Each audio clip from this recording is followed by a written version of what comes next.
ఉంది. మరి ఈ తెలంగాణ రాష్ట్రంలో 8 మంది బీజేపీ వాళ్ళు, 8 మంది సన్యాసులు కాంగ్రెస్ వాళ్ళు గెలిచి ఈరోజు ఒక్క రూపాయి కూడా తీసుకురాకపోవడం దీనికి నిదర్శనం. అదే ఒకవేళ టీఆర్ఎస్ పార్టీ ఎంపీలు ఈరోజు పార్లమెంట్లో ఉండినట్లయితే తెలంగాణ రాష్ట్రానికి అన్ని విధాలుగా వచ్చే విధంగా పోరాడుతున్నాయని చెప్పేసి కూడా ఈ సందర్భంగా చెప్తున్నారు.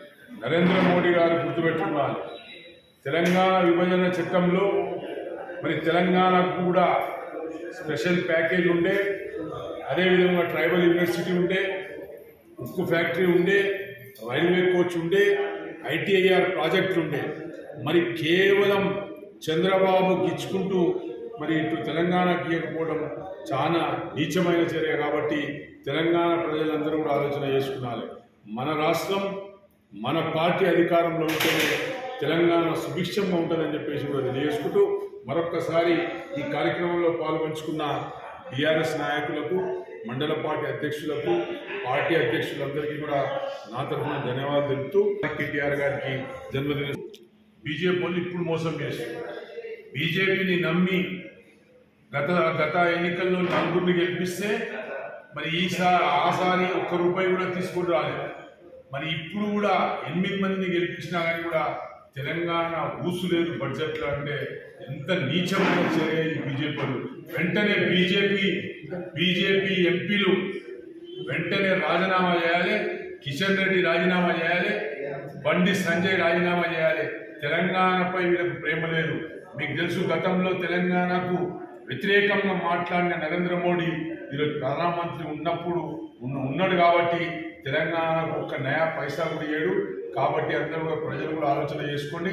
మన రాష్ట్రంలో తెలంగాణ రాష్ట్ర సమితి ఉంటేనే, కేసీఆర్ గారి నాయకత్వం ఉంటేనే ఈ తెలంగాణ అభివృద్ధి పడుతుంది తప్ప ఈ బీజేపీ తోటి, ఆ స్కామ్స్ తోటి ఈ యొక్క ప్రాంతం అభివృద్ధి కాదని చెప్పేసి కూడా ఈ సందర్భంగా ప్రజలందరూ తెలియజేసుకున్నారు.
కాబోయే తెలంగాణ రాష్ట్ర ముఖ్యమంత్రి